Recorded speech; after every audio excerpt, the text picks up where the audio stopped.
Un discurso muy breve, pero con varios puntos muy destacados, muy claros, también con algunas definiciones que iban claramente tomando todo el discurso, que lo iban desarrollando de principio a final. Un discurso para analizarlo en detalle junto a nuestros analistas, Mónica. Bueno, y justamente para analizar eso, ya los presentaron, los voy a volver a presentar, pero José Miguel Izquierdo y Sebastián Iglesias, muchísimas gracias por estar con nosotros. A ver, empecemos por, aparte de lo clásico, que es agradecer a la gente, el apoyo, el respaldo.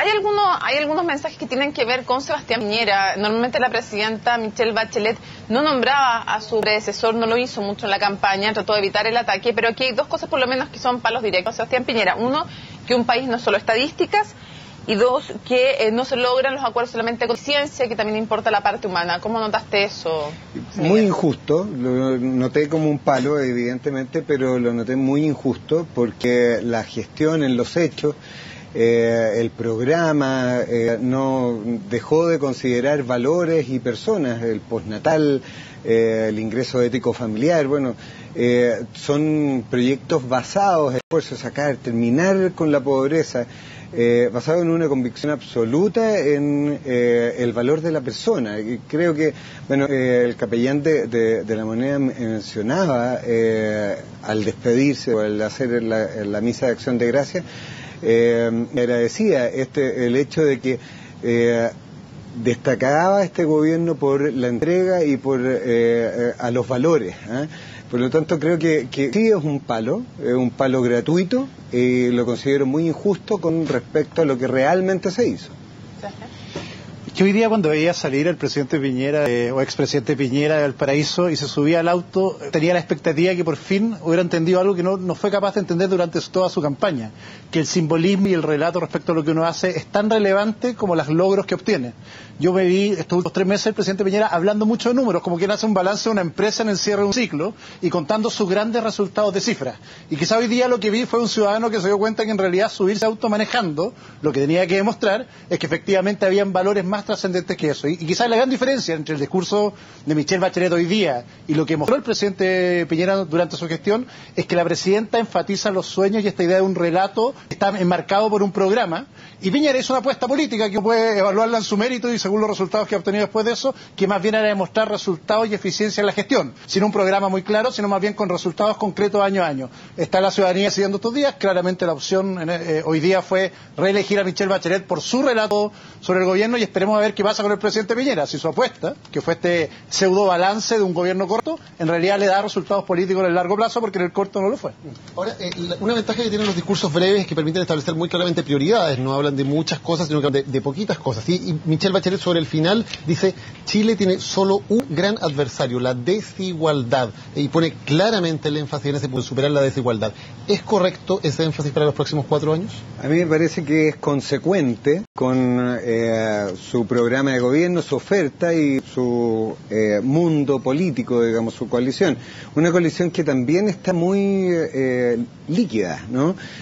Yo destacaba el hecho de que cuando se está hablando de la necesidad de construir consensos, ahí también hay un enemigo importante, porque dentro de la coalición gobernante es donde se tienen que construir esos acuerdos. Si es que quieren construir un mecanismo institucional para hacer una nueva constitución, tienen que lograr alinear las expectativas del Partido Comunista, y lo mismo pasa con la reforma tributaria, es decir, o la discusión sobre la violación de los derechos humanos en Venezuela, donde la democracia cristiana tiene puntos insalvables. ¿Es la desigualdad el gran desafío de Chile en los próximos 4 años, como acaba de decir la nueva presidenta? A mí me parece que en el fondo está la desigualdad como el principal objetivo a superar. Se puede ser también como superar la pobreza, pero también los caminos para superar la desigualdad son divergentes. Para mí, el principal camino y el principal instrumento para salir de la desigualdad es el crecimiento económico, la generación de empleo, la creación de oportunidades, la generación de familia.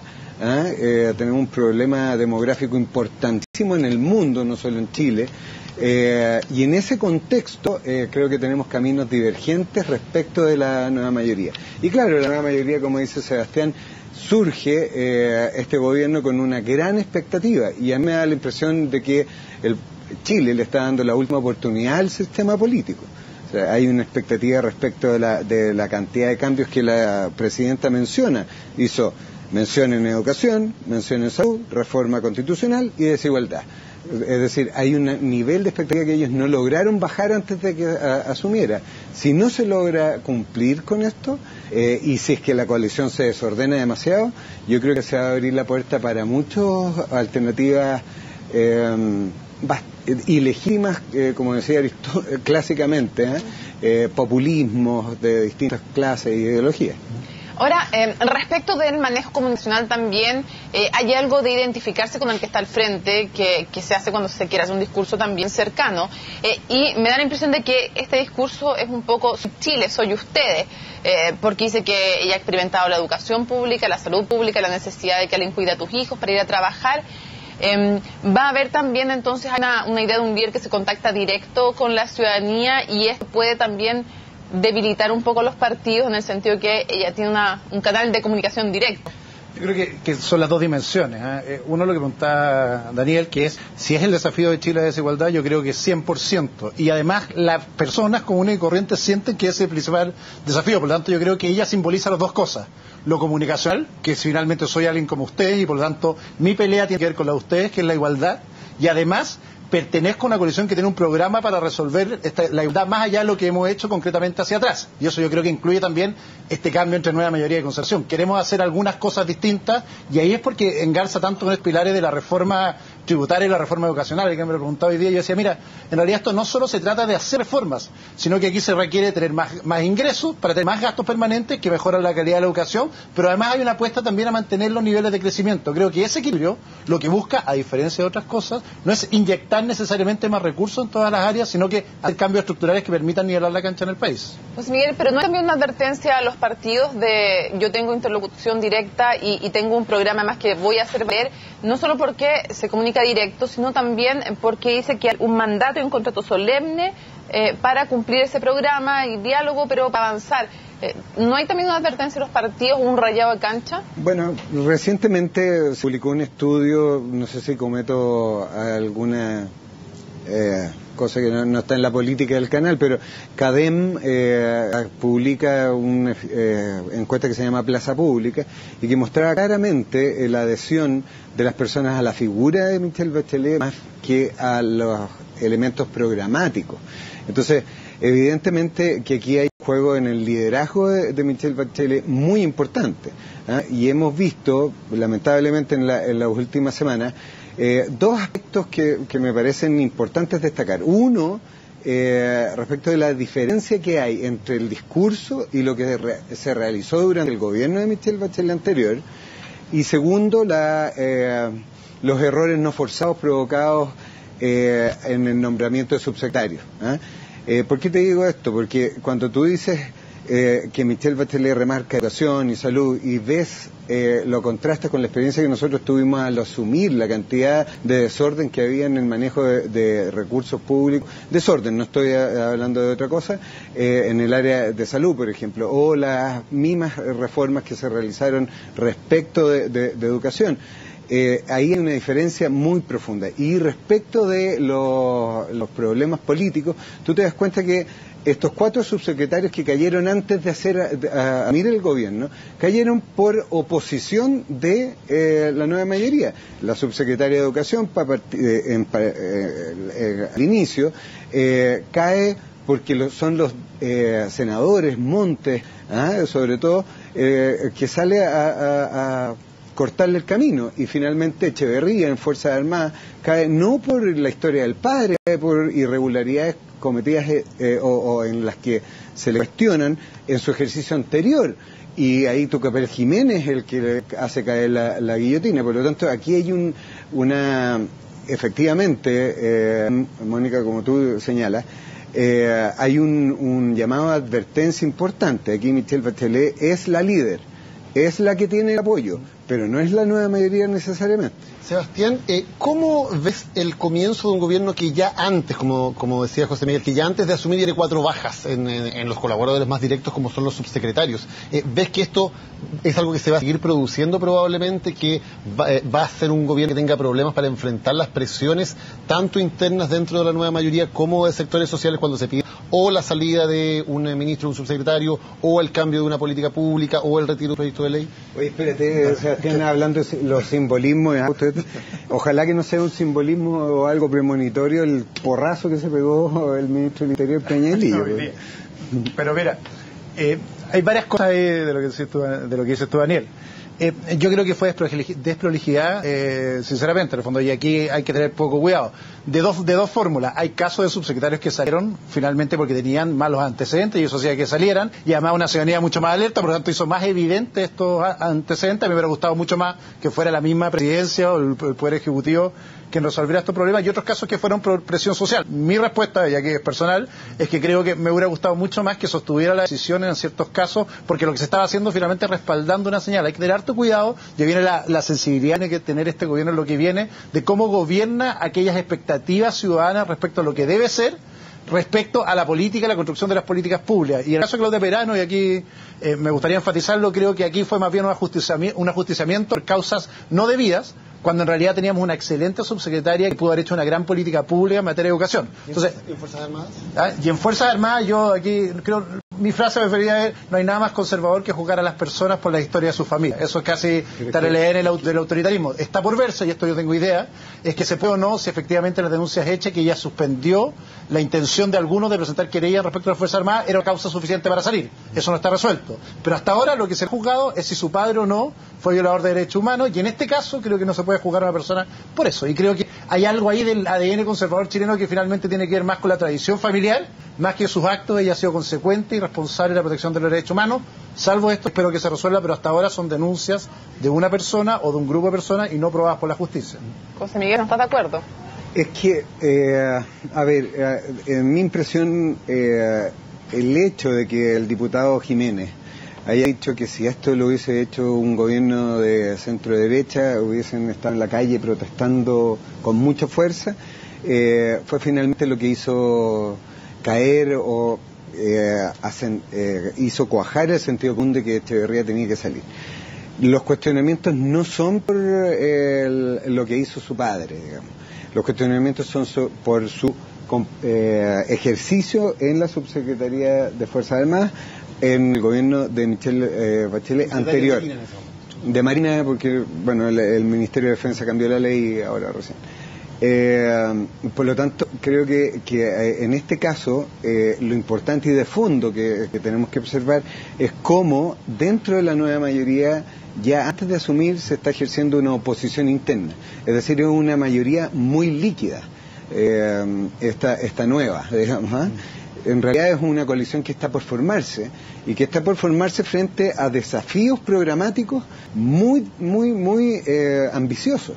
Es decir, si mencionamos educación gratuita, supongo que están hablando de la educación gratuita y universal en la educación universitaria.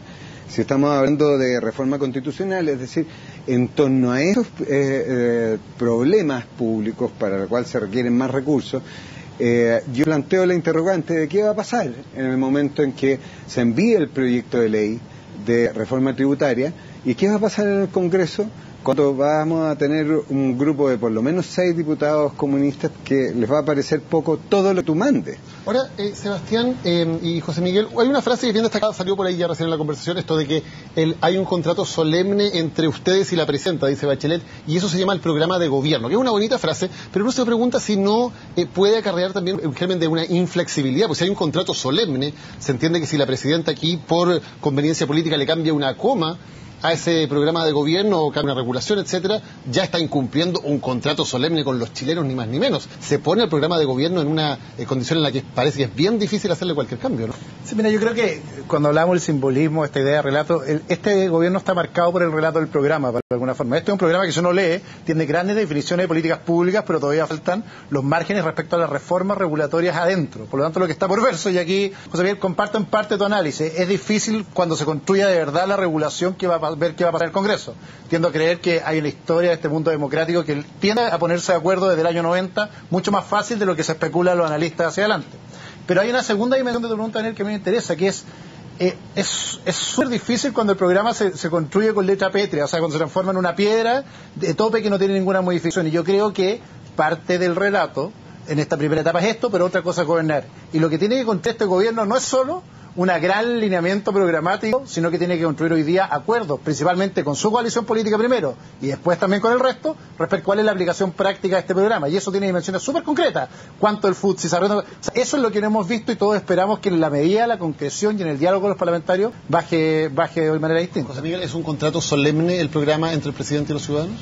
A mí me parece una frase desafortunada, porque en el ejercicio de la política siempre va a haber un intercambio o trade-off, ¿no? Hay cosas que necesariamente se tienen que negociar. Es decir, esta frase que decía recién Isabel Allende respecto de el nivel de participación ciudadana que tiene que haber para que una constitución sea legítima y además respetar los caminos institucionales. Claro, en la frase suena muy bonito, pero plantea dos valores que para practicarlos, para hacerlos practicables, te encuentras con muchas dificultades. Entonces, creo que esta apelación al programa no es tampoco, en términos históricos, algo nuevo. Varias veces hemos visto apelaciones al programa en la historia de Chile, no quiero ser dramático, pero que terminan siendo un zapato chino para el presidente, en términos, y sobre todo para una presidenta que tiene que hacer consolidar o solidificar una coalición. Y este programa además tiene estas características porque se construyó de esa forma para integrar al Partido Comunista al programa. Por lo tanto, también está ahí por verse cuánto aguanta los sectores moderados de la concertación, en la medida que los proyectos den cuenta de esta izquierdización que se está manifestando desde el discurso de la presidenta. Para ambos, brevemente, pero un tema que es importante. Se habla mucho en el discurso de inclusión, pero hay dos señales que son contradictorias en este discurso. Por un lado se habla de inclusión y del diálogo, pero luego se remarca esto del contrato solemne, pero además se remarca que explícitamente hay un diálogo que se va a producir, pero es un diálogo para avanzar en ese programa. Cuando se tiene la mayoría que se tiene para algunas cosas como la reforma tributaria, no es necesaria la oposición. Y escuchando este discurso, ¿cuántas sensaciones que hay que realmente va a haber diálogo, Sebastián? Yo creo pero ojo con la trampa del consenso del acuerdo. Yo creo que siempre es un argumento tramposo, porque el consenso no puede ser capacidad de veto, y es lo que hemos visto mucho hacia atrás. Aquí hay una mayoría democrática en que los chilenos decidimos que queríamos un gobierno de esta índole, y además le dimos una mayoría parlamentaria que también quería que estas reformas sucedieran. Eso es un hecho, es de facto. Lo importante, por lo tanto, es ver cuánto de esta mayoría parlamentaria es capaz de respaldar ciertas reformas. Claramente, lo mejor que se puede hacer cuando hay reformas de tal índole como la reforma tributaria, que tiene impactos más allá de la política, que se logren acuerdos respecto a qué es mejor para el país. Pero lo que no puede pasar, y es el miedo que tengo de la otra etapa de la democracia, es que esto se transforme en el veto. Porque finalmente una minoría siempre puede terminar diciendo que no hay acuerdo. Yo creo que ese es el dilema de Chile en los 90. Casi todas las cosas en que no construíamos acuerdos universales, programáticos, entre todas las coaliciones, de la UDI hasta el Partido Socialista, quedaron guardadas debajo de la alfombra. Reforma de la educación, reforma tributaria y modernización del Estado. Lo que espero es que ojalá encontremos hoy día las fuerzas más de derecha o díganle como quieran, o acuerdos para avanzar. Es claro que hay un mandato de la ciudadanía para una reforma tributaria. El cuánto, el cómo y el dónde es relevante, y esperemos que contribuyan en eso. Lo que no quiero ver es a la UDI o a los sectores más conservadores diciendo no queremos reforma tributaria, porque eso nos puede provocar el inmovilismo que ya tuvimos 90 en estas áreas. Para cerrar, José Miguel, ¿va a haber diálogo? ¿Con qué sensación te queda? Me queda la sensación de que no va a haber mucho diálogo, y tengo un temor, o dos temores. Primero es que la democracia cristiana tenga problemas respecto a la construcción de ese consenso. Además, Sebastián, quiero disentir en algo. Los consensos son propios de sociedades que tienen claro hacia dónde van. Los disensos dan cuenta de polarización y son el preludio de crisis institucionales. Ojalá que no tengamos eso. Pero yo insisto en que el consenso al cual está apelando Michelle Bachelet está dirigido a los consensos internos en la coalición de gobierno. No está apelando a la centroderecha. De ahí es que a mí me da la impresión de que hay mucho espacio para que esta liquidez que yo he mencionado en la nueva mayoría provoque fugas, y fugas que pueden ser no tan tardías, digamos. Hay metas en los 100 primeros días que son ambiciosas y que van a poner el dedo en la llaga. José Miguel Izquierdo, Sebastián Licea Sichel, muchas gracias por habernos acompañado hoy en CNN Chile. Gracias a ustedes por invitarnos. Y son varios los temas que va a tener que resolver el gobierno de Michelle Bachelet en materia económica.